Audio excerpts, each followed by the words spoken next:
આપ જાણો છો તેમ આજે ભારત ચેમ્પિયન્સ ટ્રોફીમાં દુબઈ ખાતે ચેમ્પિયન બન્યું છે અને ન્યુઝીલેન્ડની ટીમને હરાવેલી છે. આપ જાણો છો જ્યારે બી ભારત વિજેતા બને છે ત્યારે સુરતીઓ બધા જ લોકો ભાગળ ખાતે આનું સેલિબ્રેશન કરતા હોય છે. આજે તો ભારતે જે ચેમ્પિયન્સ ટ્રોફીની અંદર વિજેતા બન્યું હોય, સુરતના તમામ સુરતીઓ આજ ભાગળ ખાતે એકઠા થયા અને આનું જબરજસ્ત સેલિબ્રેશન કર્યું. પોલીસો પણ બંદોબસ્ત સારી રીતે જાળવ્યો. જે પ્રજા છે એના જે ઉત્સાહ છે એની સાથે સહભાગી બની અને આ જે વિજય છે એને ઉજવ્યો. પોલીસે ક્યારેય કોઈ રોકટોક કરી નથી જ્યારે ભારત વિજેતા બને છે ત્યારે, પરંતુ અચૂક પ્રજાને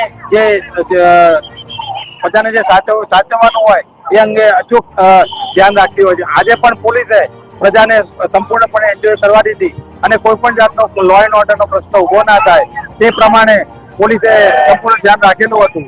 આપ જાણો છો તેમ રમજાન મહિનો પવિત્ર ચાલતો હોય, મુસ્લિમ બિરાદરોનો પવિત્ર રમજાન મહિનામાં જે લોકો રોજા પાડતા હોય અને રોજા જ્યારે ખોલતા હોય ત્યારે એકદમ રસ્તા ઉપર પબ્લિક હોય છે, પરંતુ આજે મુસ્લિમ બિરાદરો પણ આજે જ્યારે ભારતનો જે વિજય થયો છે તેની અંદર ઉત્સાહ એ લોકોએ પણ ઉજવેલો છે અને તમામ સુરતીઓએ આજે સંપૂર્ણપણે વ્યવસ્થિત રીતે ભારતનો વિજય ઉજવેલો છે અને ભારતીયોને તમામ લોકોને હું આજે જે વિજય મેળવ્યો છે તેમાં હું બધાને અભિનંદન આપું છું. Thank you.